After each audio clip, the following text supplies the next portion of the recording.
যখন আপনি পাপ করেন, আল্লাহ আপনাকে অভিশাপ দেন।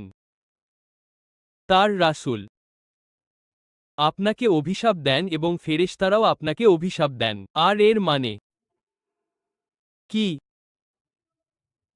আল্লাহর রহমত আপনার থেকে দূরে চলে যায়। আল্লাহ আর আপনার যত্ন নেবেন না। আপনি আল্লাহ সুবহানাহু ওয়া তাআলার রহমতের অধীনে থাকবেন না। যখন আপনি এই পর্যায়ে পৌঁছান, যা সবচেয়ে খারাপ, তখন নবী সাল্লাল্লাহু আলাইহি ওয়াসাল্লাম এবং আল্লাহ এমন পাপকে অভিশাপ দিয়েছেন যা আল্লাহ এবং তার রাসূল অভিশাপ দিয়েছেন। আমাদের খুব সতর্ক থাকতে হবে। আমাদের খুব উদ্বিগ্ন এবং চিন্তিত হতে হবে। যদি এই লোকেরা অভিশপ্ত হয়, তাহলে আমাদের কি জানা উচিত? যে আমরাও কিসের মধ্যে প্রবেশ করতে যাচ্ছি? যদি আমরা সেই পাপগুলো করি। আর আল্লাহর দ্বারা অভিশপ্ত হওয়ার অর্থ হল আপনার জন্য আর কিছুই অবশিষ্ট নেই। আল্লাহ আপনাকে অভিশাপ দিয়েছেন। আপনার জন্য আর কি বাকি রইল?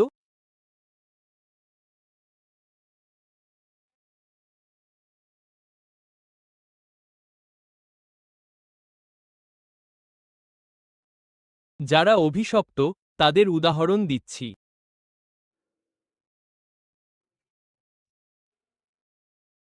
যে ব্যক্তি নিজের শরীরে উল্কি আঁকে, সেও অভিশপ্ত। যে ট্যাটু করে এবং যার জন্য ট্যাটু করা হয়, তারা উভয়ই অভিশপ্ত।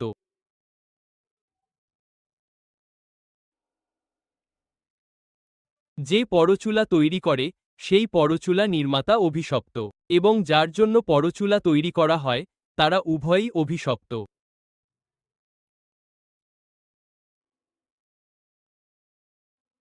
যে তার ভ্রু প্লাক করে, যে এটা করে এবং যার জন্য ট্যাটু করা হয়, তারা উভয়ই অভিশপ্ত।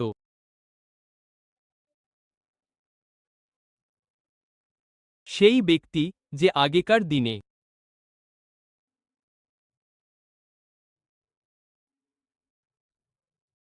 সৌন্দর্যের জন্য দাঁতকে একটি নির্দিষ্ট রূপ দেওয়ার জন্য দাঁত ভাঙত। এক সময় দাঁতের সামনে ফাঁকা থাকাটা সৌন্দর্যের প্রতীক ছিল, এবং লোকেরা তা করত। সেই লোকেরা অভিশপ্ত। তারা আল্লাহর সৃষ্টির পদ্ধতি পরিবর্তন করছে। আল্লাহও অভিশাপ দেন।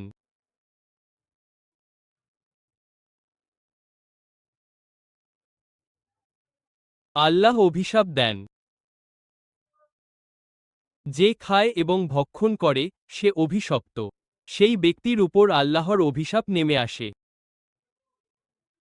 যে এটি জারি করে, যে এটি লিপিবদ্ধ করে,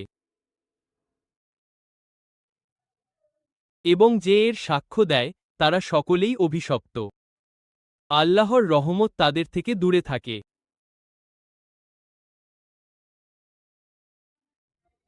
যে ব্যক্তি একজন তালাকপ্রাপ্তা নারীকে বিয়ে করে যাতে সে তার প্রাক্তন স্বামীর কাছে ফিরে যেতে পারে, সেই ব্যক্তিও অভিশপ্ত। সে ওই নারীর জন্য তার স্বামীর কাছে ফিরে যাওয়াকে হালাল করার চেষ্টা করছে। সে অভিশপ্ত।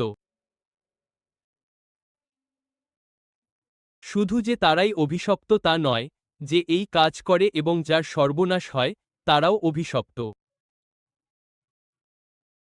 শুধু যে তারাই অভিশপ্ত তা নয়, এখানে কোনো বিয়েই হয় না। তারা যা করেছে তা বিয়ে নয়। ওই নারী সেই স্বামীর সাথে বিবাহিত নয়। এবং না, সে তার প্রাক্তন স্বামীর কাছে ফিরে যেতে পারবে না কারণ তার কখনো বিয়েই হয়নি। এই নির্দিষ্ট বিষয়ে তিনি ৭০০ পৃষ্ঠার একটি বই লিখেছেন। তিনি এটিকে এমন একটি বিষয় বলেছেন যেখানে লোকেরা ধর্মের মধ্যে একটি ফাঁক খুঁজে বের করার চেষ্টা করেছিল।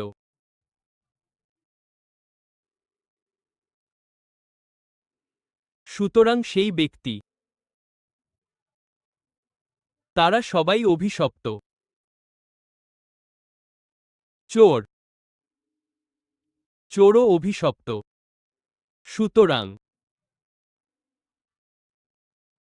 এই হল তালাকপ্রাপ্ত।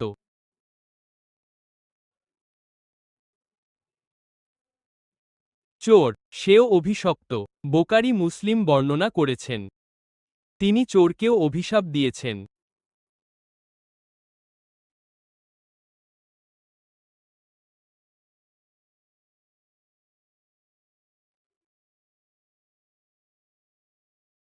যে ব্যক্তি মদ পান করে সেও অভিশপ্ত। যে পরিবেশন করে, যে বিক্রেতা, যে ক্রেতা ও বিক্রেতার জন্য চাপ সৃষ্টি করে, যে মদ থেকে প্রাপ্ত অর্থ ভোগ করে, সে অভিশপ্ত।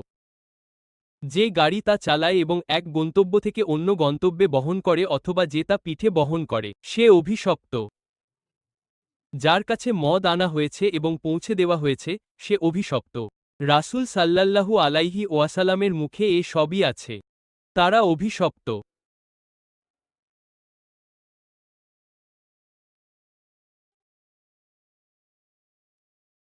আল্লাহ অভিশাপ দিয়েছেন। যে ভূমির চিহ্ন পরিবর্তন করে, সে অভিশপ্ত।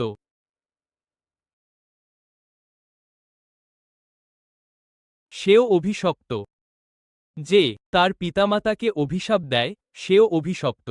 আর সে এটা কিভাবে করবে? সে কারো পিতামাতাকে অভিশাপ দেয় এবং তাদের পিতামাতাকে অপমান করে, আর তারপর তারা আপনার পিতামাতাকে অপমান করে। আপনার পিতামাতাকে অপমান করা বা অভিশাপ দেওয়ার কারণ আপনিই ছিলেন। সুতরাং, এমনটা করার জন্য আপনি অভিশপ্ত, ম্যাডাম।